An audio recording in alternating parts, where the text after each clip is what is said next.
নবম সংসদের শেষ অধিবেশন বসছে বিকেলে, যাচ্ছে না বিএনপি, সরকারকে সমঝোতার আহ্বান মওদুদের।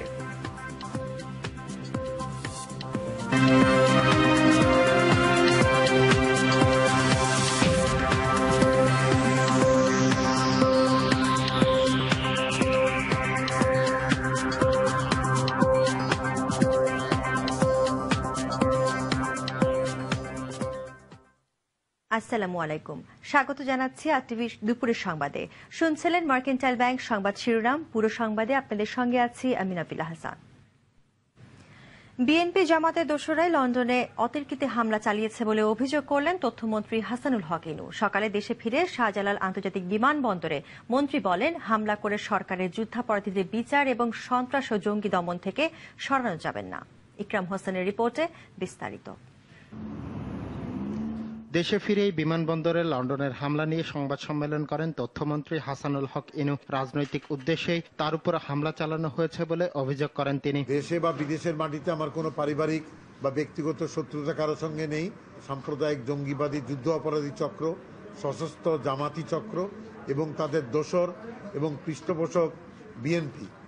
সুতরাং এই বিএনপি ও সাম্প্রদায়িক এই চক্রের পক্ষ থেকে এই রাজনৈতিক হামলা হওয়ার সম্ভাবনাই রয়েছে বলে আমি মনে করি। সংবাদ সম্মেলনে তথ্যমন্ত্রী বলেন, হামলা চালিয়ে সরকারের কণ্ঠ রোধ করা যাবে না। নিরপেক্ষ নির্বাচনের আওয়াজ দিয়ে সংলাপে না বসাটা আমি চক্রান্তমূলক মনে করি। অন্তর্বর্তীকালীন সময়ে যে সরকার ক্ষমতায় থাকবে এবং সেই সময়ে নির্বাচন পরিচালনা কর্তৃপক্ষ, নির্বাচন কমিশন, সরকারি প্রশাসন, এদের সঙ্গে কার কি সম্পর্ক হবে, কার কি কর্তৃত্ব হবে, এই ব্যাপারটা লিপিবদ্ধ করা দরকার। কথা বলেন সম্প্রচার নীতিমালা নিয়েও। বলেন, গণমাধ্যমের বিভক্তি দূর করতে অক্টোবরের মাঝামাঝি সম্প্রচার নীতিমালার আনুষ্ঠানিক ঘোষণা আসবে। এদিকে লন্ডনে হাসানুল হক ইনুর উপর হামলার প্রতিবাদে জাসদ নেতাকর্মীরা বিমানবন্দরে প্রতিবাদ ও বিক্ষোভ সমাবেশ করেছে। ইকরাম হোসেন, আরটিভি, ঢাকা। নবম জাতীয় সংসদের 19তম ও শেষ অধিবেশন শুরু হচ্ছে বিকেলে। অধিবেশনের প্রথম দিনে সংসদে যোগ দিচ্ছেন না প্রধান বিরোধী দল বিএনপি। তবে এই অধিবেশনে যে কোনো দিন বিএনপি যোগ দিতে পারে বলে জানিয়েছেন একাধিক নেতা। গেল 18 আগস্ট রাষ্ট্রপতি আব্দুল হামিদ অ্যাডভোকেট সংসদের এই অধিবেশন আহ্বান করেন। বর্তমান সংসদে যাত্রা শুরু হয়েছিল 2009 সালের 25 জানুয়ারি। এই হিসেবে 2014 সালের 24 জানুয়ারি সংসদের মেয়াদ শেষ হবে। আর মেয়াদ শেষের আগের 3 মাসের মধ্যে দশম সংসদের নির্বাচন হওয়ার সাংবিধানিক বাধ্যবাধকতা রয়েছে।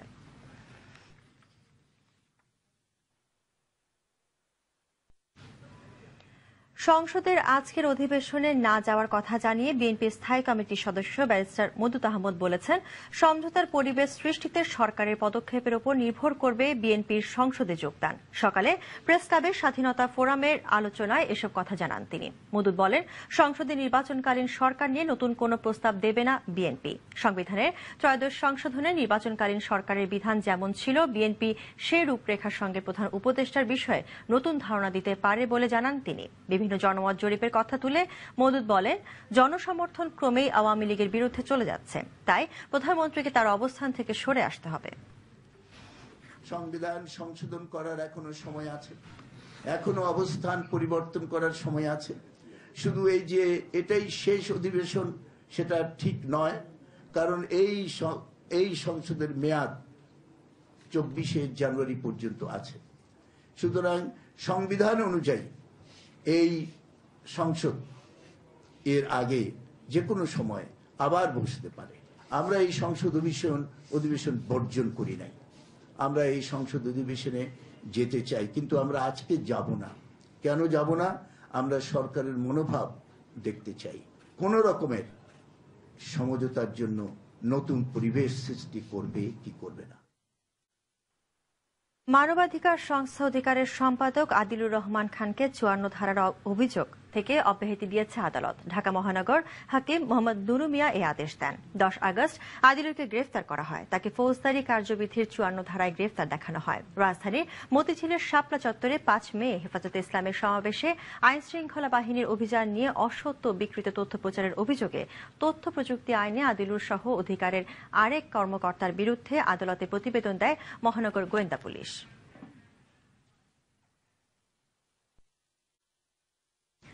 রানা প্লাজা ধসে নিহতদের পরিবার ও আহতদের সহায়তার জন্য প্রধানমন্ত্রী ত্রাণ ও কল্যাণ তহবিলে অর্থ দিয়েছেন কয়েকজন বিশিষ্ট ব্যক্তি ও কয়েকটি প্রতিষ্ঠান। সকালে তেজগাঁও কার্যালয়ে প্রধানমন্ত্রী শেখ হাসিনা এসব ব্যক্তি ও প্রতিষ্ঠানে দেওয়া চেক গ্রহণ করেন। পরে বিভিন্ন হাসপাতালে চিকিৎসাধীন পঙ্গু শ্রমিকদের প্রত্যেকের চিকিৎসার জন্য 10 লাখ টাকার চেক তুলে দেন। এ সময় প্রধানমন্ত্রী শেখ হাসিনা বলেন, সুস্থ না হওয়া পর্যন্ত এসব পঙ্গু শ্রমিকদের পাশে থাকবে তার সরকার।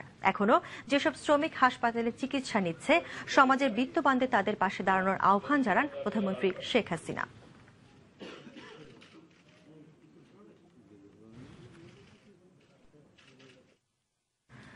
সড়ক দুর্ঘটনায় বিশ্বে বাংলাদেশের অবস্থান দ্বিতীয়। সরকারি হিসেবে গেল কবছর ধরে দুর্ঘটনার সংখ্যা সরকারের খাতায় কমতে থাকলেও আন্তর্জাতিক সংস্থাগুলোর বলছে দুর্ঘটনার হার বেড়েছে কয়েক গুণ।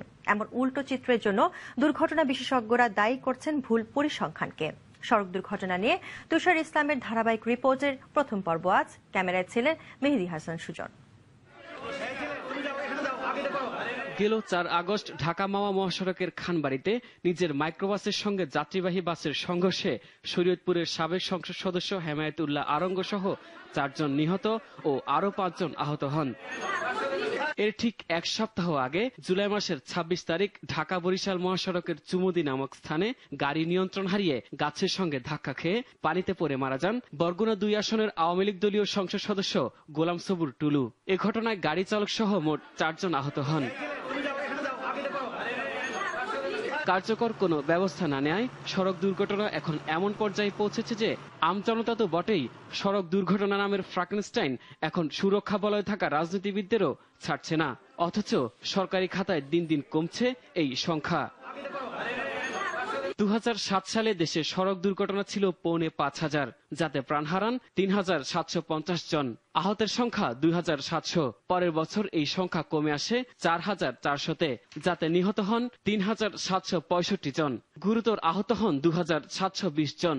২০০৯ সালে দুর্ঘটনার সংখ্যা আরো কমে হয় ৩,০০০। নিহত ২,৯৫৮, আহত ২,২২৩ জন।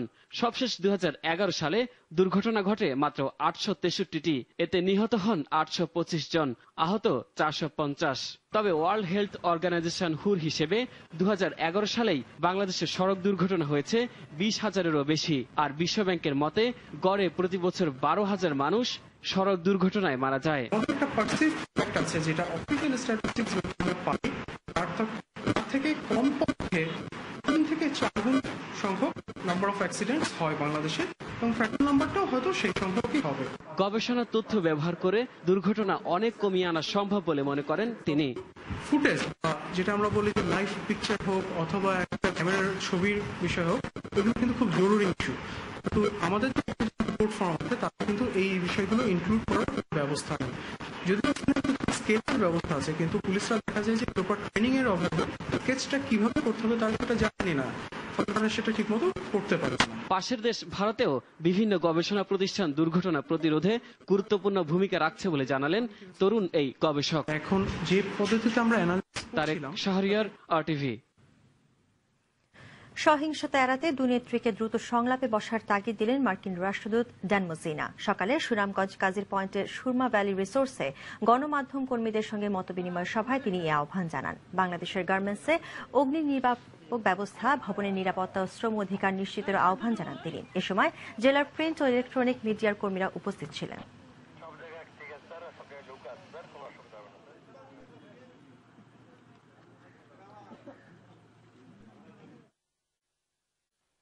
যমুনা, ইছামতি ও কালীগঙ্গা নদীর পানি বেড়ে যাওয়ায় বগুড়া, জামালপুর, সিরাজগঞ্জ, গাইবান্ধা এবং নবাবগঞ্জের বন্যা পরিস্থিতি আরও অবনতি হয়েছে। পানিবন্দী আছেন কয়েক লাখ মানুষ। বন্যা কবলিত এলাকায় দেখা দিয়েছে খাবার ও বিশুদ্ধ পানির সংকট। প্রতিনিধিদের তথ্য ছবিতে উজ্জ্বল ইসলামের রিপোর্ট। পাহাড়ি ঢলে বগুড়ায় যমুনা নদীর পানি বিপদসীমার 50 সেন্টিমিটার উপর দিয়ে প্রবাহিত হচ্ছে। এতে সারিয়াকান্দির চালুয়াবাড়ি, হাটশেরপুর, কাজল সহ 15টি এবং ধনুয়া উপজেলার ভান্ডারবাড়ি, ভূতবাড়ি, রাধানগর, বৈশাখী ইউনিয়নের 10টি গ্রাম পানিতে তলিয়ে গেছে। পানিবন্দী প্রায় 30,000 মানুষ। অনেকে বন্যা নিয়ন্ত্রণ বাঁধের উপর আশ্রয় নিয়েছে। এদিকে জামালপুরে বন্যা পরিস্থিতির আরো অবনতি হয়েছে। বাহাদুরাবাদ পয়েন্টে যমুনার পানি বিপদসীমার 29 সেন্টিমিটার উপর দিয়ে বইছে। নতুন করে তলিয়ে গেছে মাহমুদপুর, নাংলা, ঘোষপাড়া, ঝাউগড়া, আদ্রা ইউনিয়ন। বন্যা কবলিত 17টি ইউনিয়নে প্রায় 1 লাখ মানুষ পানিবন্দী। দুর্গত এলাকায় দেখা দিয়েছে খাবার ও বিশুদ্ধ পানির তীব্র সংকট।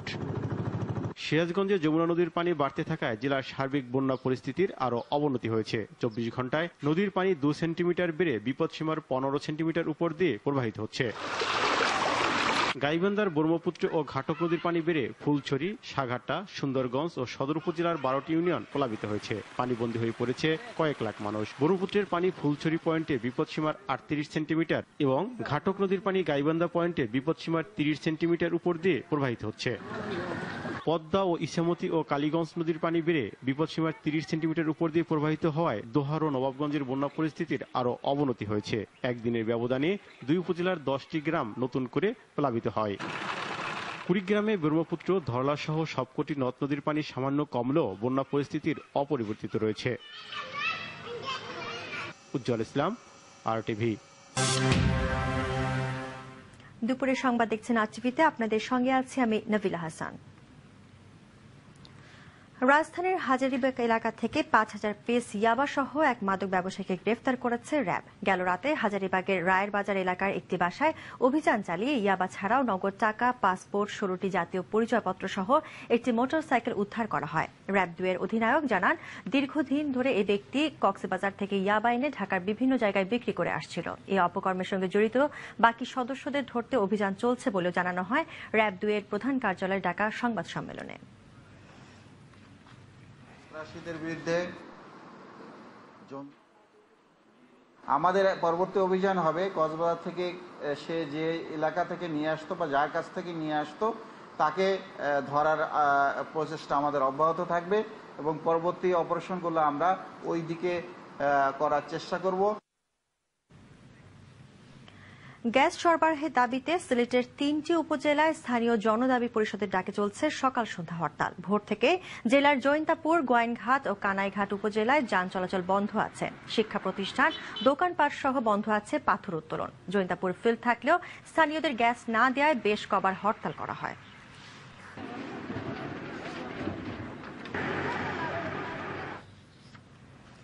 দুধ উৎপাদন করে স্বাবলম্বী হওয়ার পাশাপাশি সামাজিক আন্দোলনের মাধ্যমে রংপুরের খামারিরা গড়ে তুলেছেন সমবায় সমিতি। তাতে এসেছে অভাবনীয় সাফল্য। আর এই সাফল্যের ফলে সেখানে প্রতিষ্ঠিত হয়েছে মিল্কভিটা সহ অনেক কারখানা। রংপুর প্রতিনিধি জাহাঙ্গীর আলম বাদলের তথ্যচিত্রে অরণ্য গফুরের রিপোর্ট। দুপর্বে ধারাবাহিকে আজ থাকছে শেষ পর্ব। খামার গড়ে দুধ উৎপাদনের মাধ্যমে অভাবনীয় সাফল্য গাথা রচনা করেছেন রংপুরের অনেক প্রান্তিক মানুষ। আর এক্ষেত্রে খামারিরা শুধু ব্যক্তিগত পর্যায়েই সীমাবদ্ধ থাকেননি, সামাজিক আন্দোলনের জায়গা থেকে গড়ে তুলেছেন সমবায় সমিতিও, যাতে দুধ উৎপাদনে পেয়েছে নতুন মাত্রা। শুরুতে দুধ ছিল 30 কেজি থেকে আমরা শুরু করি, এখন 1300-1400 লিটার দুধ উৎপাদিত হয়। সমিতির সদস্যরা নানা সমস্যা পড়লে তারা সমিতির কাছে হাওলাত বা ঋণের জন্য আসে। অনেক সদস্যের সমিতির থেকে ঋণ দেওয়া হয়েছে। এ সাফল্যে রংপুরে গড়ে উঠেছে দেশের অন্যতম দুগ্ধ প্রতিষ্ঠান মিল্কভিটা সহ অনেক দুগ্ধ শীতলীকরণ কারখানা, যা আমদানি করা গুঁড়া দুধের উপর নির্ভরতা কমিয়ে এনেছে অনেকাংশে। পাশাপাশি খামারিরা নানা রকম সুযোগ সুবিধা পাচ্ছেন এসব কারখানায়। এখানে গুঁড়া দুধের প্লান্ট স্থাপনের ক্ষেত্রেও অগ্রগতি হয়েছে বলে জানালেন মিল্কভিটার এই কর্মকর্তা। যদি আমরা এই দুধটা প্রতিদিন কিনতে পারি 2 বেলা, তাহলে তারা এই প্রোডাকশনটা আরো বাড়াতে পারবে। পাউডার প্ল্যান্টটা বসানোর জন্য আমাদের অলরেডি 2 একর জমি নিজস্ব করা হয়েছে। যখন গুঁড়া দুধ আমরা রংপুরে তৈরি করতে পারবো, তখন আমাদের দুধ নিতে আর কোনো সমস্যা না। সাফল্যের এই ধারাবাহিকতায় আগামী বছরগুলোতে দুধের উৎপাদন বাড়ার সঙ্গে পুষ্টি নিরাপত্তায় এসব খামার আরো অবদান রাখবে বলে মনে করছেন বিশেষজ্ঞরা। অরণ্য গফুর, RTV।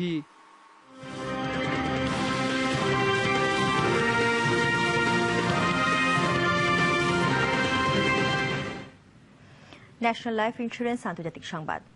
সিরিয়া থেকে রাসায়নিক অস্ত্র হস্তান্তরের পরিকল্পনা যুক্তরাষ্ট্রকে জানিয়েছে রাশিয়া। এ নিয়ে মার্কিন পররাষ্ট্রমন্ত্রী জন কেরি রুশ পররাষ্ট্রমন্ত্রী সার্গেই ল্যাভরভের সঙ্গে বৈঠক করতে জেনেভায় গেছেন। এদিকে সিরিয়াকে নিরস্ত্রীকরণ করতে বৈঠকে বসেছে জাতিসংঘের নিরাপত্তা পরিষদ। অন্যদিকে নিউ ইয়র্ক টাইমসের আর্টিকেলে আবারও বিষাক্ত রাসায়নিক গ্যাস ব্যবহারের জন্য বিদ্রোহীদের দুষলেন রুশ প্রেসিডেন্ট ভ্লাদিমির পুতিন। জানাচ্ছেন শামিমা নাসরিন।